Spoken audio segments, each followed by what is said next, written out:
Morning, folks. Jeff Jackson. It's another beautiful Forage Friday out here, February 21st, 2020.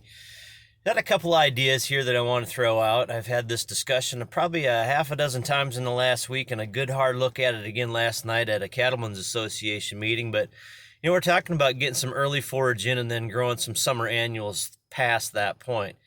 So one of the ideas would be is to take oats and put those out as early as you can to get a good cool season crop out there. Maybe some peas mixed in it if you're in the right environment and you get it to have the right heat to get it started. But get your oats in as fast as you can.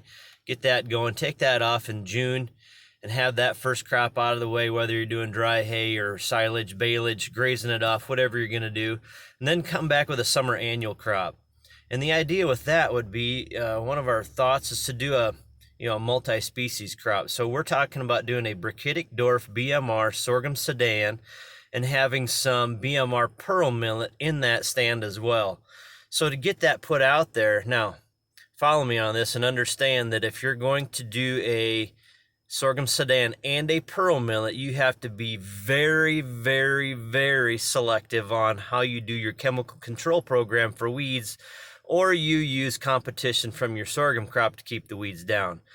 And you should consult. We'll talk about millet weed control in another day, but you will not have concept treated pearl millet to go with your sorghum sudan. So a pre-emerge herbicide like Dual will not work. Anyway, so follow me here. Probably somewhere between 15 and 20 pounds of sorghum sudan, BMR Brachytic dwarf, put down through my drill, which I do have a small seeded box on.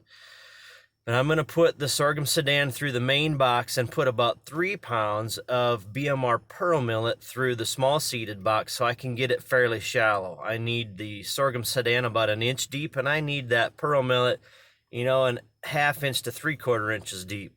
So I'm going to drill it that way, pull the tubes up a little bit so I'm just barely getting that pearl millet in the ground, and then I'm going to cultipack following that to make sure I have everything firmed up.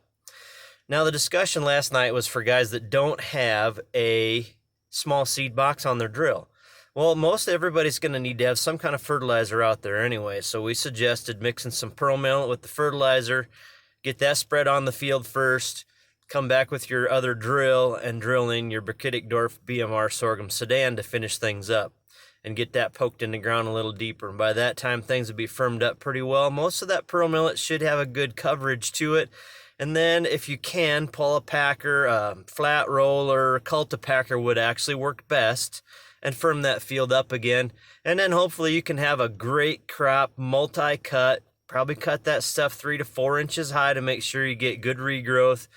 And have yourself some excellent, highly digestible, high crude protein feed for the summer. So again, it's Jeff Jackson on a Forage Friday, just throwing some stuff out there. So if anybody wants to start a discussion, comment, debate that thing just a little bit, that'd be a lot of fun. So let's talk about it.